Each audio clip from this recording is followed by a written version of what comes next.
तुलसी को जल देने के क्या फायदे होते हैं दोस्तों? एक बार की बात है, देवर्षि नारद भगवान श्री कृष्ण से मिलने के लिए द्वारिका नगरी में पधार हैं। नारद जी को देखकर भगवान श्री कृष्ण प्रसन्न होकर उनका स्वागत करते हुए कहते हैं, आइए देवर्षि, द्वारिका में आपका स्वागत है। आज किस प्रयोजन से द्वारिका में आपका आगमन हुआ है नारद जी? कहते हैं, हे प्रभु, आप सब कुछ जानते हुए भी पूछ रहे हैं। हे भक्त वत्सल, अगर दास को आज्ञा दे तो आपसे मैं कुछ पूछने की चेष्टा करता हूं। बड़े दिनों से मेरे मन में यह शंका निर्माण हो रही है, सोचा आज आपसे पूछ ही लूं।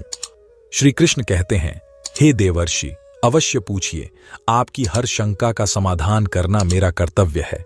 मैं जानता हूं कि आप अवश्य ही समस्त मनुष्यों के हित की बात ही पूछेंगे, इसीलिए आप निसंकोच होकर पूछिए। आपके मन में जो भी शंका हो उसका निवारण मैं अवश्य करूंगा। देवर्षि कहते हैं, हे प्रभु देवी, तुलसी का महात्म्य तो मैं जानता हूं और यह भी जानता हूं कि भगवान विष्णु को तुलसी का पौधा अत्यंत प्रिय है। किंतु हे प्रभु, तुलसी को जल देने से मनुष्य को कौन सा फल मिलता है? मैंने देखा है कि अनेक आशी मुनि तथा पृथ्वी लोक के निवासी तुलसी को जल अर्पण करते हैं। इसीलिए मैं आपके पास तुलसी को जल देने का महात्मा जानने के लिए ही आया हूं। तुलसी को जल क्यों देना चाहिए और तुलसी को जल देने के क्या फायदे हैं, कृपया आप मुझे विस्तार से बताने की कृपा करें। भगवान श्री कृष्ण कहते हैं, हे देवर्षि, आप सत्य कहते हैं। वनस्पतियों में मुझे तुलसी सबसे अधिक प्रिय है। तुलसी साक्षात लक्ष्मी का ही रूप है। तुलसी पत्र के बिना भगवान विष्णु किसी भी प्रकार का भोग भी स्वीकार नहीं करते। हे देवर्षि, आज मैं आपको तुलसी को जल देने के महात्म्य की एक अत्यंत प्राचीन कथा सुनाता हूं। इस कथा के माध्यम से आपको आपके सभी प्रश्नों के उत्तर मिल जाएंगे। जो भी इस कथा को ध्यान से सुनता है उसे 100 वर्षों तक तुलसी को जल देने का फल मिलता है। इसीलिए देवर्षि, आप इस कथा को ध्यान से पूरा अवश्य सुने। देवर्षि कहते हैं, हे प्रभु, आपके मुख से साक्षात माता लक्ष्मी स्वरूपा तुलसी को जल देने का महात्म्य सुनना बड़े सौभाग्य की बात है। इसीलिए हे प्रभु, आप मुझसे इस आत्म को कहिए। मैं ध्यानपूर्वक इसका श्रवण करूंगा और इसका तीनों लोकों में प्रचार करूंगा। फिर भगवान श्री कृष्ण नारद जी को कथा सुनाने लगते हैं। प्राचीन काल की बात है। सहाय पर्वत पर करवीरपुर में धर्मदत्त नाम के एक विद्वान ब्राह्मण रहा करते थे। धर्मदत्त भगवान विष्णु की भक्ति करने वाले, एकादशी का व्रत करने वाले तथा भली भांति भगवान विष्णु की भक्ति में सदैव ही तत्पर रहते थे। वे नित्य तुलसी का पूजन किया करते थे। नित्य सुबह जागकर तुलसी को जल देना, तुलसी की परिक्रमा करना और संध्या के समय तुलसी के पास दीपक जलाकर भगवान विष्णु का नाम स्मरण किया करते थे। द्वार पर आए हुए अतिथियों का वे आदर सत्कार करते थे। द्वार पर आए हुए अतिथि को वे भगवान विष्णु का रूप मानकर ही उनका सम्मान करते थे। उस ब्राह्मण के गांव में भगवान विष्णु का एक अत्यंत सुंदर और शोभायमान मंदिर था। एक दिन वह ब्राह्मण सुबह जल्दी जागकर स्नान आदि कार्य संपन्न करके भगवान विष्णु के मंदिर की ओर निकल जाता है। उसके पास भगवान के पूजन की समस्त सामग्री होती है और साथ में तुलसी जल भी होता है। मंदिर को जाने के लिए जंगल के मार्ग से वह निकल पड़ता है। कुछ देर तक चलने के बाद उसे एक राक्षसी दिखाई पड़ती है जो उसी की तरफ आ रही होती है। उस राक्षसी की आवाज बहुत भयंकर होती है, जिसे सुनकर कोई भी भय से थर थर कांपने लग जाए। राक्षसी के दांत लंबे और टेढ़े मेढ़े होते हैं। उसकी लपल जीभ ढहुई, लाल रंग की आंखें, नग्न शरीर और बड़े बड़े ओंठ, सिर पर बड़े बड़े सिंग होते हैं, जिसे देखकर कोई भी साधारण मनुष्य भयभीत हो जाए। वह भयंकर राक्षसी ब्राह्मण को देखकर उसे खाने के लिए उसकी तरफ आने लगती है। राक्षसी सोचने लगती है, आज तो बहुत ताजा ताजा मांस खाने को मिलेगा। आज मेरा शिकार मेरी तरफ ही आ रहा है। उस राक्षसी को देखकर वह ब्राह्मण भयभीत हो जाता है और भगवान से रक्षा की प्रार्थना करने लगता है। वह ब्राह्मण उस राक्षसी से बचने के लिए झाड़ियों के पीछे छिप जाता है, लेकिन वह राक्षसी उसके नजदीक आ जाती है और कहने लगती है, हे मनुष्य, तू मुझसे बच नहीं सकता। तेरी मृत्यु तय है। आज ईश्वर ने तुझे मेरा ग्रास नियुक्त किया है, इसीलिए तू बचने का व्यर्थ ही प्रयास कर रहा है। इस जंगल में मुझसे कोई नहीं बच सकता। जो भी प्राणी मेरे पास आता है वह मेरा भोजन अवश्य बन जाता है। मुझे पता है तू झाड़ियों के पीछे छिपा हुआ है। तेरी आकृति मुझे साफ साफ दिखाई पड़ रही है, इसीलिए तू जल्दी मेरे सामने आ जा। राक्षसी की ऐसी बातें सुनकर ब्राह्मण के पसीने छूटने लगते हैं। वह भय से थर्रा उठता है, उसका अंग अंग कांपने लगता है। फिर वह ब्राह्मण भगवान विष्णु का स्मरण करते हुए सोचने लगता है, मैं भगवान विष्णु का परम भक्त हूँ, नित्य उनकी पूजा करता हूँ। मुझे राक्षसों से कैसा भय? अगर भगवान की यही इच्छा है तो मैं उस राक्षसी के सामने खड़ा हो जाता हूँ। फिर वह ब्राह्मण साहस करते हुए बाहर आ जाता है और साहस करते हुए वह पात्र में रखा हुआ तुलसी दल मिश्रित जल उस राक्षसी के ऊपर फेंक देता है। तुलसी दल मिश्रित जल राक्षसी पर पड़ते ही राक्षसी का अंग अंग जलने लगा और उसके सभी पातक नष्ट हो गए। उस जल के प्रभाव से उस राक्षसी का उग्र स्वभाव अचानक से शांत हो गया और फिर उसे अचानक से उसके पिछले जन्मों का स्मरण होने लगा। उसने पिछले जन्म में जो जो पाप कर्म किए थे वह सब उसे याद आने लगे और उसे नरक में कौन कौन सी सजाएं भुगतनी पड़ी थीं, सब कुछ अचानक से उसे याद आ गया। फिर वह राक्षसी उस ब्राह्मण की ओर देखकर कहने लगी, हे ब्राह्मण देवता, आप कौन हैं? आपने मुझ पर यह कौन सा जल डाल दिया है जिससे मेरा अंतक शुद्ध हो गया है? मेरी तामसिक प्रवृत्ति नष्ट हो गई है। मैं तो यहाँ पर आपको भोजन समझकर खाने के लिए आई थी, किंतु अब मेरी भूख भी शांत हो चुकी है और मुझे अपने पूर्व जन्म के कर्म याद आने लगे हैं। किस कारण से मुझे राक्षसी का शरीर प्राप्त हुआ? पूर्व जन्म के पाप के कारण ही मैं इस दशा को पहुंच गई हूँ। इसीलिए हे ब्राह्मण देवता, मुझे क्षमा करके बताने का कष्ट करें। ब्राह्मण कहता है राक्षसी, मैं भगवान विष्णु का भक्त धर्मदत्त हूँ और मैंने तुम पर तुलसी दल मिश्रित जल डाल दिया है जिससे तुम्हारे दुष्ट स्वभाव का नाश हुआ है। हे राक्षसी, तुम मुझे बताओ, तुम कौन हो? तुम कहां से आई हो? इस वन में राक्षसी बनकर क्यों भटक रही हो? किस पाप के कारण तुम्हारी ऐसी दुर्दशा हुई है? मुझे सारी बातें विस्तार से बताओ। यदि तुम्हारी मुक्ति का कोई उपाय हो तो मैं अवश्य करूंगा। फिर वह राक्षसी कहने लगी, हे ब्राह्मण देवता, मैं आपको मेरे पूर्व जन्म का वृतांत सुनाती हूँ। पूर्व जन्म में 100 राष्ट्र नाम के नगर में भिक्षु नाम के एक ब्राह्मण रहा करते थे, जो अत्यंत गुणवान, पुण्य तथा धर्म का पालन करने वाले थे। मैं उन्हीं की पत्नी थी और मेरा नाम कल था। उस जन्म में मैं बड़े भयंकर स्वभाव की स्त्री थी। मैंने वचन से अपने पति का कभी भला नहीं किया, कभी उन्हें भोजन नहीं परोसा। मैं अकेले ही मिष्ठान्न भोजन करती थी और पति को बासी अन्न खिलाती थी। मैंने हमेशा अपने पति की आज्ञा का उल्लंघन किया, कभी उनकी कोई बात नहीं मानी, हमेशा अपनी ही मनमानी करती थी। कलह करना मुझे विशेष प्रिय था। मैं सदैव ही अपने पति के साथ कलह करती थी। मैंने अपने पति के माता पिता की कभी सेवा नहीं की, उनके साथ सदैव ही दुर्व्यवहार किया। मेरे पति मुझसे सदा दुखी रहते थे। मेरे आचरण से उन्हें बहुत कष्ट होता था। मेरे दुष्ट आचरण से दुखी होकर मेरे पति ने दूसरी स्त्री से विवाह करने का विचार किया। तब मैंने क्रोध में आकर विष खाकर अपने प्राण त्याग दिए। फिर यमराज के 2 दूत मुझे लेने के लिए आ गए और मुझे पाश में बांधकर पीठ हुए यमलोक लेकर गए। यमदूतों ने मुझे यमराज के सामने खड़ा कर दिया। यमराज का विकराल रूप देखकर मुझे बड़ा भय लगने लगा। मुझे देखकर यमराज ने चित्रगुप्त से कहा, हे चित्रगुप्त, देखो तो सही, इस स्त्री ने अपने जीवन में कौन से कर्म किए हैं? इसने कोई शुभ कर्म किए हैं या नहीं? इसके पाप अधिक हैं या पुण्य? तब चित्रगुप्त ने मेरे कर्मों का लेखा जोखा देखते हुए कहा, हे धर्मराज, इसने तो अपने जीवन में कोई भी पुण्य का काम नहीं किया है। यह स्वयं मिष्ठान्न भोजन करती थी और पति को बासी भोजन खिलाती थी।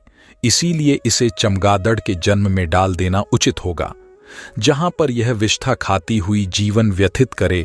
इसने सदैव ही अपने पति से द्वेष किया है तथा इसकी प्रवृत्ति सदा ही कलह करने वाली थी।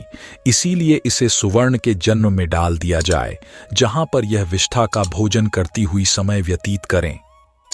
हे धर्मराज, इस पापी स्त्री ने जिस बर्तन में भोजन बनाया उसी बर्तन में हमेशा भोजन किया है। इसी दोष के कारण इसे बिल्ली के जन्म में डाल दिया जाए, जिससे यह अपने ही संतान का भक्षण करने लगेगी। इस स्त्री ने अपने पति को निमित्त बनाकर विषप्राश करके आत्मघात किया है। इस अत्यंत निंदनीय कार्य के लिए यह कुछ काल के लिए प्रेत बनकर पृथ्वी पर निवास करेगी।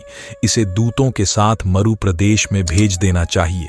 वहां पर यह अनेक वर्षों तक प्रेत का शरीर धारण करके रहेगी। चित्रगुप्त के द्वारा इस प्रकार से मेरे कर्मों का लेखा जोखा बताने के बाद धर्मराज ने अपने दूतों को आज्ञा देकर मुझे नरक में डाल दिया। नरक में अनेक वर्षों तक सजा भोगने के बाद मुझे अलग अलग प्राणियों के जन्म में डाल दिया गया। इस प्रकार से अनेक पशुओं के जन्म प्राप्त करके अब मैं इस जन्म में प्रेत बनकर घूम रही हूँ। प्रेत के शरीर में आकर मुझे 500 वर्ष बीत चुके हैं। इस प्रेत के शरीर में मैंने अनेक निष्पाप मनुष्यों को खाया है और अनेक प्राणियों का भक्षण किया है। फिर एक दिन मैंने भूख प्यास से पीड़ित होकर एक पुरुष के शरीर में प्रवेश किया। उस पुरुष के साथ मैं कृष्णा नदी के तट पर आ गई। वहां पर भगवान विष्णु के पार्षदों ने मुझे उस पुरुष के शरीर से निकालकर बलपूर्वक वहां से भगा दिया। हे ब्राह्मण देवता, तभी से मैं भूख प्यास से व्याकुल होकर प्रेत बनकर इधर उधर भटक रही हूं। आज मैं इस जंगल में अपनी भूख मिटाने के लिए ही आई थी। तब मेरी नजर आप पर पड़ी, किंतु आपके हाथ से मेरे ऊपर तुलसी दल मिश्रित जल पड़ने से मेरे पाप नष्ट हो गए और मुझे मेरे पूर्व जन्म का स्मरण हुआ, जो मैंने आपको सारा बता दिया है। हे विप्र, वह आप मुझ पर कृपा कीजिए।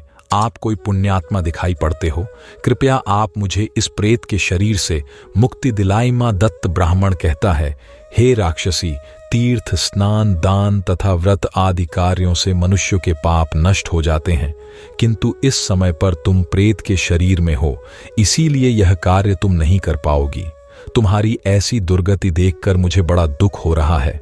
तुम्हारा दुख देखकर तुम्हारा उद्धार किए बिना मेरे मन को शांति नहीं मिलेगी। मैं भगवान विष्णु का भक्त हूं और मैं नित्य तुलसी को जल देता हूं, तुलसी को प्रणाम करता हूं। शास्त्र कहते हैं कि जो तुलसी को जल देता है उसके समस्त पाप नष्ट हो जाते हैं। इसीलिए मैं तुम्हें मेरा तुलसी को जल देने का पुण्य प्रदान करता हूं। यह पुण्य लेकर तुम उत्तम गति को प्राप्त हो जाओ, ऐसी मैं भगवान विष्णु के श्री चरणों में प्रार्थना करता हूं। इतना कहकर धर्मदत्त ने भगवान विष्णु का स्मरण करते हुए तुलसी मिश्रित जल उस राक्षसी के शरीर पर डाल दिया और कहा, हे प्रभु, मैंने सच्चे हृदय से तुलसी को जो जल चढ़ाया है उसका पुण्य इस राक्षसी को देता हूं, कृपया इसको प्रदान कीजिए।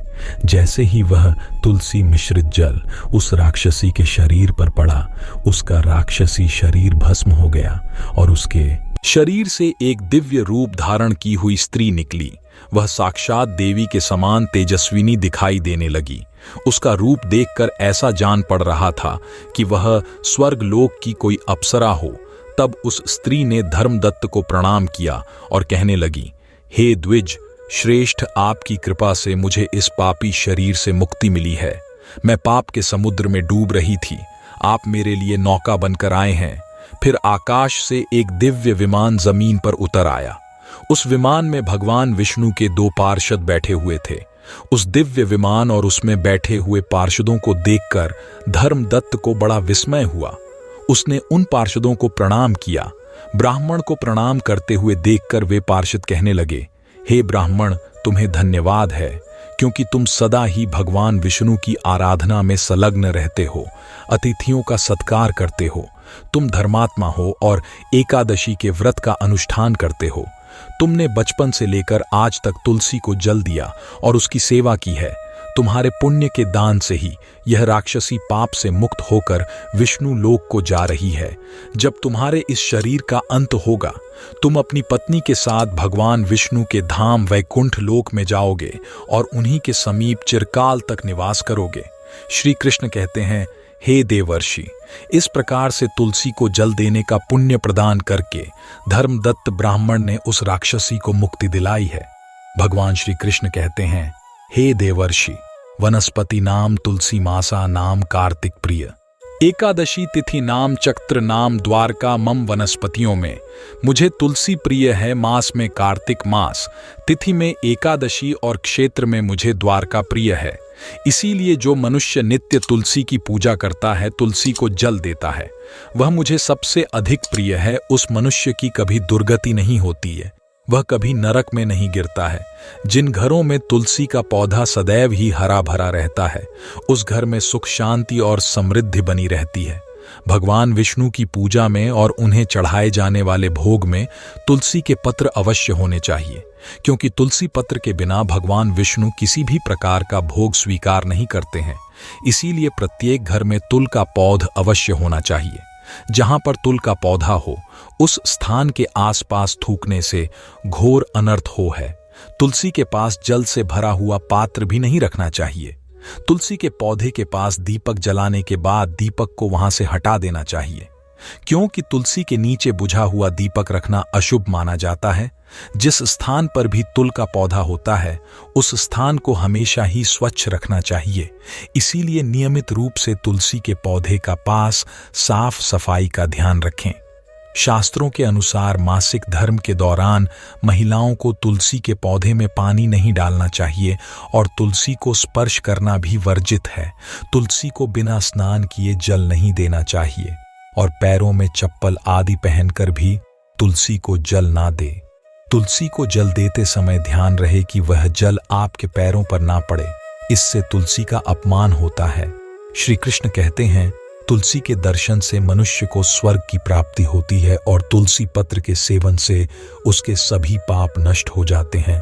तुलसी का पौधा हमेशा ही घर के सामने लगाना चाहिए। इसे पूर्व अथवा उत्तर दिशा में लगाना सबसे अधिक शुभ होता है। हे देवर्षि, इस प्रकार से मैंने आपको तुलसी को जल देने का महात्म्य सुना दिया है। अब आपकी सभी शंकाओं का समाधान हो गया होगा। देवर्षि कहते हैं, हे प्रभु, आप धन्य हैं। आपके मुख से तुलसी को जल देने का महात्म्य सुनकर मुझे बड़ी प्रसन्नता हो रही है।